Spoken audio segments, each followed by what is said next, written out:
Hello and welcome to the next episode of my channel where I'll be taking up the lesson The Tale of Custard the Dragon.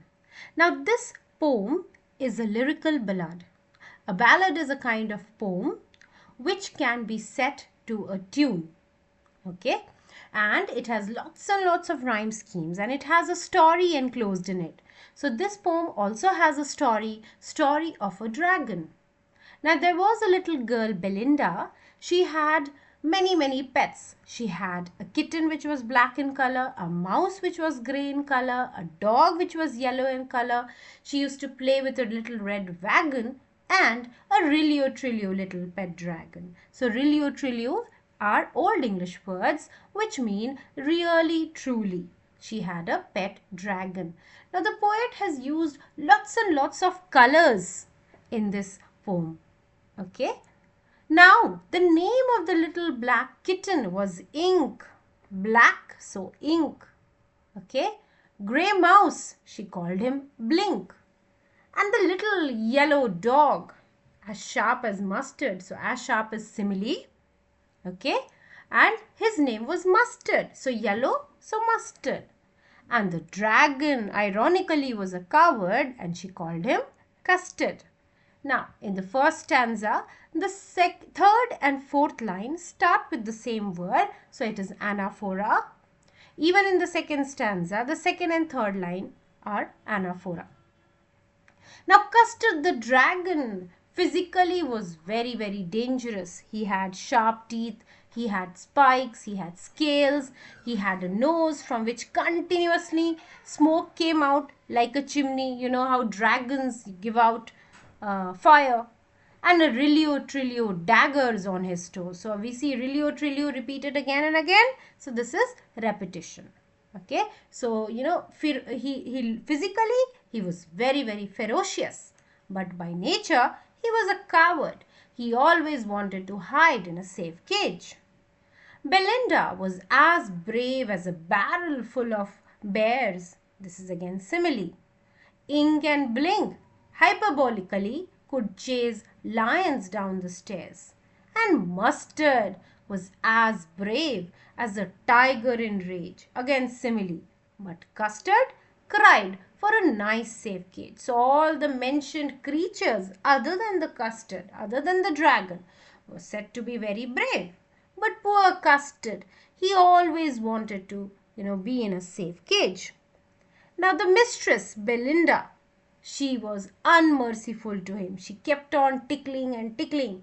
And Ink, Blink and Mustard, they used to make fun of him. And they used to call him Percival. Now Percival is an allusion. Percival was a knight in the king's kingdom. Knight is a warrior. So because Custard was a coward, they used to make fun of him and called Percival. They all sat laughing at the poor dragon. Belinda giggled till she shook the house.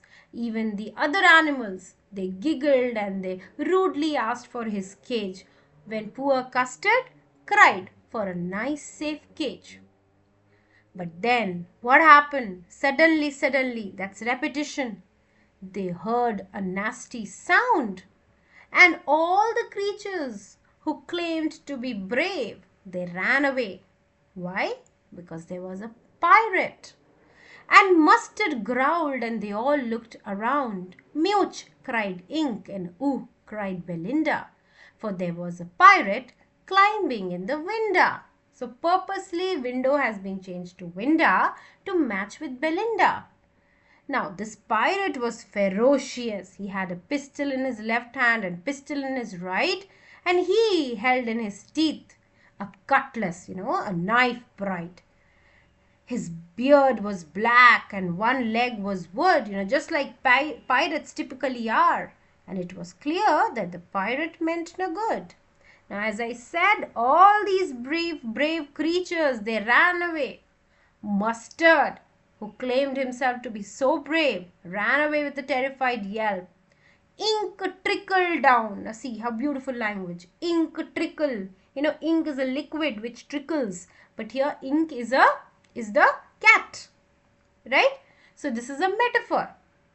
The cat has been compared to the real ink. It went down the stairs, and the little mouse hole, went into a hole.